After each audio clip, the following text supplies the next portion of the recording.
Hello and welcome to everyone to the second podcast of Soulful Thoughts from Ireland. Today, arrival. As we landed on the tarmac at Shannon Airport, the pilot did his customary announcement.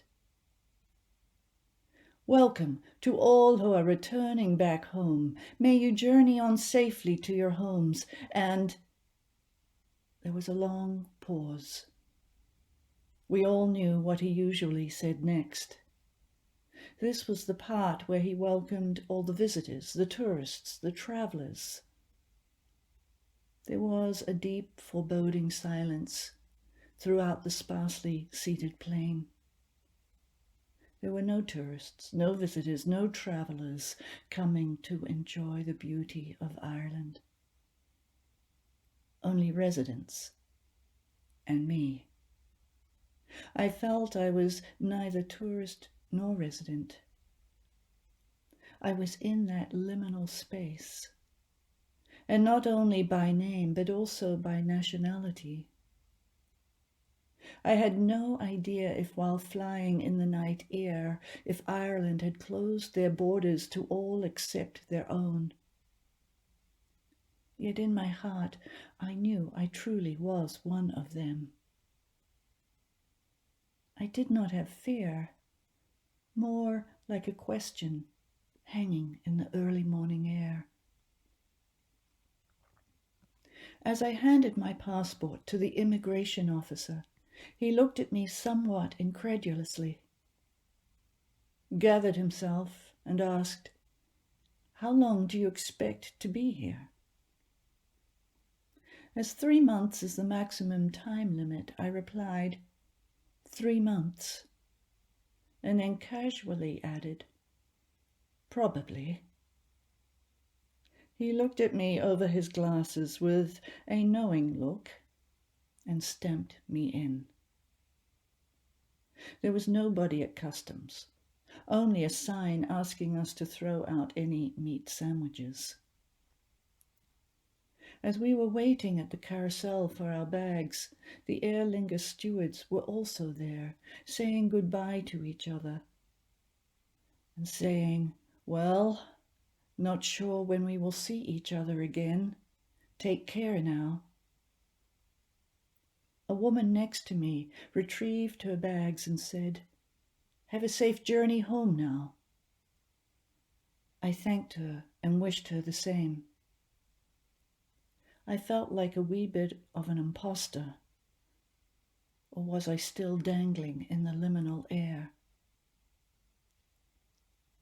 I went to change my US dollars at the money exchange center, as naturally I did not have time to order euros before my departure, but was informed they could no longer take any foreign currency as they were closing everything down the next day.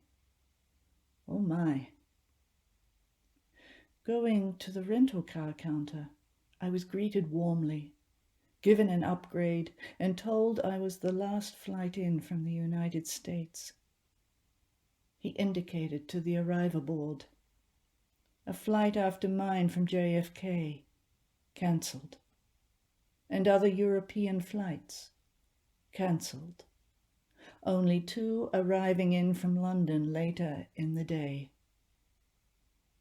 It all felt very surreal. I waited for the first light to come before setting out on my journey. Navigating in Ireland in the daylight is hard enough. I did not have a phone, as long-term overseas charges are outrageous, and a GPS equally so. I had in hand Google directions that I had printed out with 4 hours of driving before me. Whoever has driven in Ireland will know the great adventure I was about to embark upon. Google Maps and Ireland aren't exactly the best of friends, you know. Thank goodness for all my years of travel in the most remotest of places, from Iranian desert crossings to Nepali villages to deep in the Pyrenees mountains. one learns to trust in the unfolding of the day, and how a sheep herder or a woman on the way to her well will suddenly appear just when you need to be pointed in the next direction. And language was never a barrier.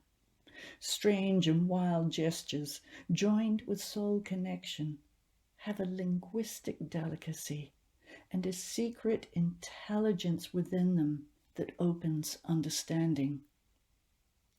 Or at least gets you to the next crossroads where you do the same dance all over again.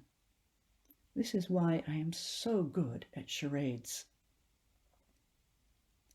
Here in Ireland, leaning into the deep Irish brogue, is a song of the soul, all unto itself.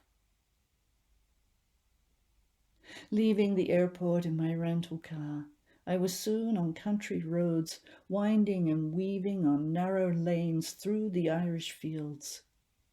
And there they were, my friends, the ravens. A whole community up in the still leafless trees, giving me a clear view of at least 6 nests where they were all congregating. The nests felt auspicious to me. I could feel my own nest in reach. 2 of the ravens began to fly along with me, swooping and diving in front of me. I knew this was not their customary warning. This was a welcome. My heart felt enormous relief at being here. My first glimpse of the ocean quickened my breath and my soul.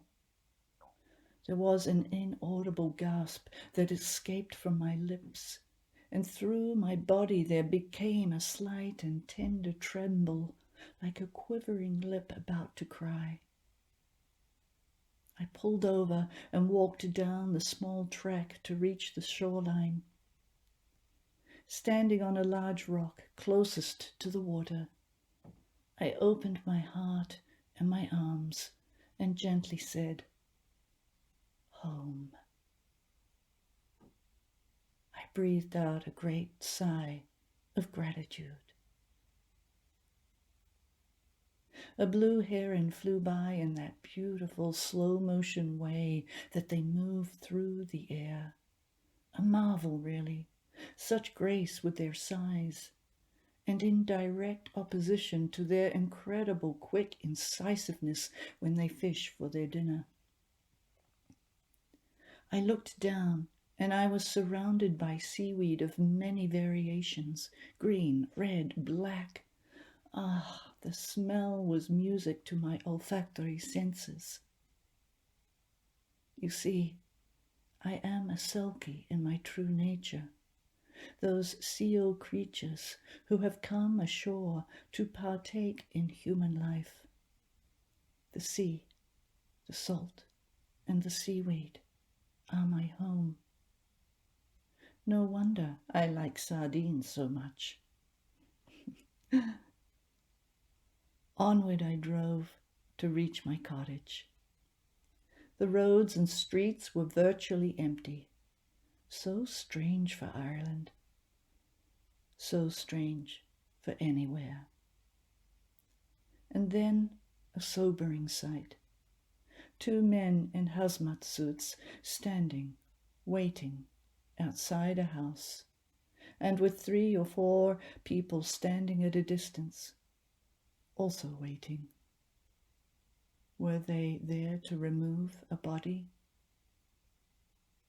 The weight of the moment seemed to indicate this. The world is purging. We are purging. Purging and preparing for a new life.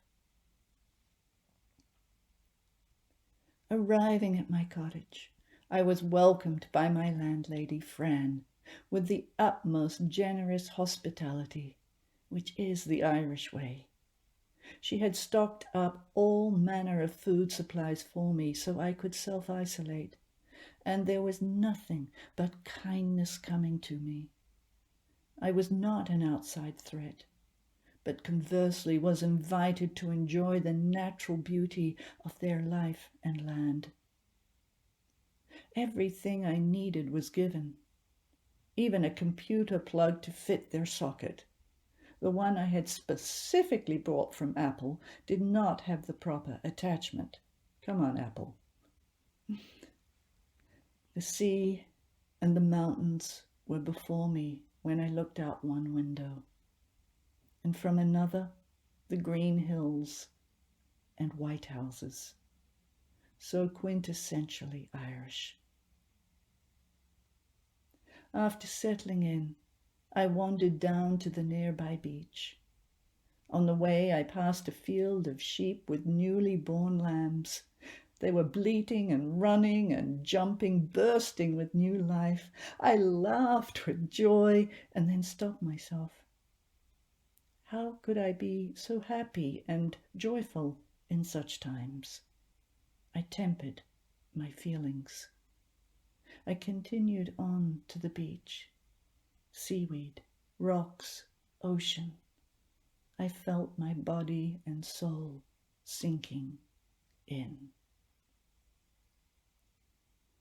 Gazing into the ocean, I knew that whatever ailed me, the cure was held in these waters. Such deep gratitude and happiness infused my whole being. But wait, how could I be happy when the world is in such strife? I tempered my happiness. Walking back to my cottage, I realized I was experiencing something akin to survivor's guilt. I had never really understood that before, but now I do.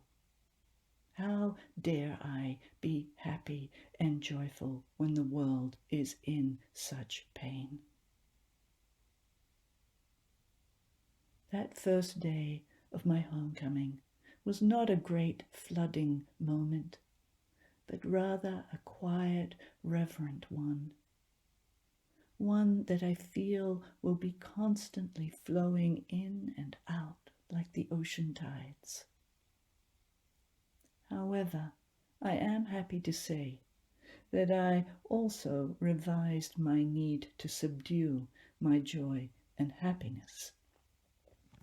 More on joy and happiness in the midst of calamity in next Thursday's podcast, Farm Lessons in Joy. For now, I wish you all good health, safety, and steadfastness of spirit. Shalom.